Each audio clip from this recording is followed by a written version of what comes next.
এখন শুনবেন এমন একটি খবর যা বাংলাদেশ মিয়ানমার সীমান্ত সংলগ্ন নাফ নদের জেলেদের জীবনকে প্রতিনিয়ত ঠেলে দিচ্ছে এক অনিশ্চিত ভবিষ্যতের দিকে। এটি কেবল একটি খবর নয়, এটি শত শত পরিবারের কান্না, যার সীমাহীন আতঙ্কের এক বাস্তব চিত্র। ভাবুন তো, নাফ নদ একসময় যা ছিল জেলেদের জীবিকার উৎস, মাছ ধরার স্বর্গ, আজ তা পরিণত হয়েছে এক মৃত্যুপরীতে। মিয়ানমারের সশস্ত্র গোষ্ঠী আরাকান আর্মি গত ৭ মাসে এই নদ ও সংলগ্ন এলাকা থেকে অন্তত ২২০ জন জেলেকে অপহরণ করেছে। কি মর্মান্তিক! এর মধ্যে শুধু চলতি বছরের প্রথম ৫ মাসেই ধরে নিয়ে যাওয়া হয়েছে ১৫১ জনকে। আমাদের সীমান্তরক্ষী বাহিনী বিজিবির নিরলস প্রচেষ্টায় এদের অনেকেই ফিরে আসতে পারলেও অনেক পরিবারের কাছে তাদের স্বজনদের খোঁজ এখনও অধরা স্বপ্ন।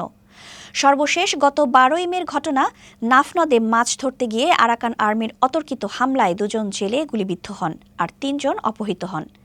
১৮ বছরের হেদায়েত উল্লাহ ও ১৬ বছরের মোহাম্মদ হোসেন, এই ২ তরুণ গুলিবিদ্ধ হয়ে মৃত্যুর মুখ থেকে ফিরে এসেছেন। তারা বলছেন, বাংলাদেশের জলসীমার মধ্যেই আরাকান আর্মি সীমান্ত চৌকি থেকে তাদের উপর নির্বিচারে গুলি চালিয়েছে, কোনো কারণ ছাড়াই এমন পাশবিক হামলা। ভয়ে আজ তারা নাফ নদে মাছ ধরতে যেতেও ভয় পাচ্ছেন। যে নদ তাদের পেটের ভাত জোগাত, আজ সেটাই তাদের কাছে এক বিভীষিকা। অপহৃতদের একজন টেকনাফের মোহাম্মদ আয়ুবের লোমহর্ষক অভিজ্ঞতা শুনলে আপনার গা শিউরে উঠবে।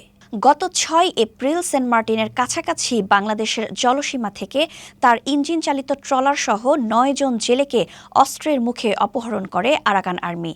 তাদের হাত চোখ বেঁধে নিয়ে যাওয়া হয় মিয়ানমারের মংডুতে। সেখানে এক হাজতখানার মতো জায়গায় ৩১ জন বাংলাদেশি সহ প্রায় ২৫০ বন্দীকে রাখা হয়েছিল। দিনের পর দিন তাদের দেয়া হতো শুধু সেদ্ধ চালের ভাত, সঙ্গে কলাপাতায় কাঁচা কাঁঠালের এঁচড়। লবণ, হলুদ, মরিচ প্রশ্ন করলেই জুটত নির্মম প্রহার। আয়ুবের দাবি, আরাকান আর্মি তাদের বলতো, বাংলাদেশ থেকে চাল, ডাল, লবণ, পেঁয়াজ পাঠালে তবেই মুক্তি মিলবে।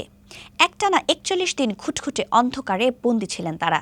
তথ্য অনুযায়ী গত বছরের অক্টোবর থেকে এই বছর মে মাস পর্যন্ত বিভিন্ন সময়ে বিজিবির সহায়তায় ২২০ জন জেলেকে আরাকান আর্মির জিম্মি দশা থেকে ফিরে আনা হয়েছে। এদের মধ্যে বাংলাদেশি এবং রোহিঙ্গা উভয় সম্প্রদায়ের জেলেরাই রয়েছেন। উচ্চ আদালতের নির্দেশনায় চলতি বছরের ১৪ই ফেব্রুয়ারি ৮ বছর পর নাফ নদে মাছ ধরার নিষেধাজ্ঞা তুলে নেওয়া হয়েছিল, কিন্তু এই নিষেধাজ্ঞা উঠে যাওয়ার পরপরই যেন আরাকান আর্মির জেলে অপহরণের ঘটনা আশঙ্কাজনক হারে বেড়ে গেছে।